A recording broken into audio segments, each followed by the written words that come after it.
RTV app వార్తల్ని క్షణాల్లో చదివే అవకాశం ఉంటుంది. ఒక న్యూస్ పేపర్, ఒక టెలివిజన్ ఛానల్ మీ చేతుల్లో ఎప్పుడూ ఉంటాయి. ఎవరైతే ఈ రోజు ఈ రాష్ట్రంలో పేదవారు ఉన్నారో వాళ్ళని ఆర్థికంగా మన వంతు సహాయం మనం చేయాలి. వాళ్ళకి క్రమంలో కూడా ఈ లబ్ధిదారులందరూ కూడా మీరు ఆలోచించండి. ఎప్పుడన్నా ఏదన్నా ప్రభుత్వం ఈ విధంగా మనకు మంచి చేసిందా? గత ప్రభుత్వాలు ఏ విధంగా మాయమాటలు చెప్పాయి? గత ప్రభుత్వంలో ఇదే చల్లచింతలపూడి, తిమ్మనగూడెం, ఇటే పెరుగూడెం ఇవన్నీ కూడా వచ్చి ఇక్కడ రైతు రుణమాఫీ చేస్తానన్నారు, ఇక్కడ డ్వాక్రా రుణమాఫీ చేస్తానన్నారు, బ్యాంకుల్లో బంగారాన్ని తెచ్చి మీ ఇంట్లో పెడతానన్నారు, 3 ప్రతి ఇంటికి కూడా 12 గ్యాస్ బండ్లు ఇస్తానన్నారు, 3 సెంట్లు స్థలం ఇస్తానన్నారు.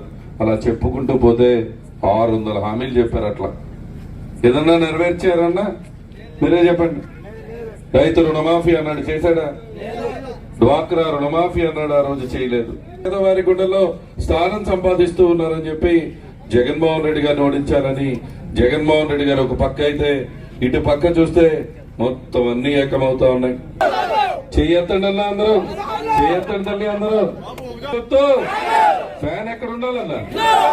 ఫ్యాన్ ఎక్కడ ఉండాలి? తుప్పట్టిన సైకిల్ ఎక్కడ ఉండాలి? తుప్పట్టిన సైకిల్ ఎక్కడ ఉండాలి?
అక్కడ చేస్తున్నాడు ఏ కంపెనీరా?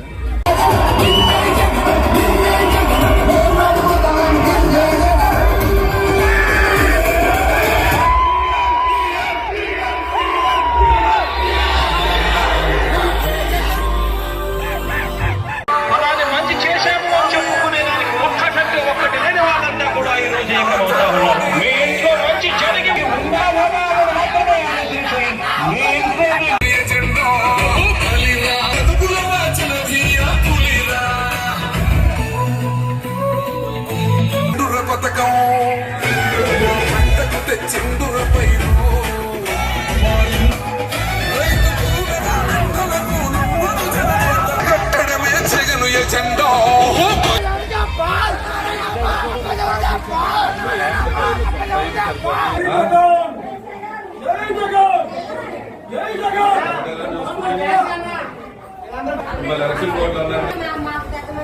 నేను ఎడుతుంది రోజు ప్రార్థించినప్పుడు జగన్ ఆశీర్వదించాను మమ్మల్ని. 18,000 పడుతున్నాయి. ఎవరికి పడుతున్నాయి? ఎవరికి వస్తున్నాయి? మరిన్ని వీడియోస్ కోసం ఛానల్ ని సబ్స్క్రైబ్ చేయండి. లేటెస్ట్ అప్డేట్స్ కోసం వాట్సాప్ ఛానల్ ని ఫాలో చేయండి. అండ్ లింక్ డిస్క్రిప్షన్ లో ఉంది.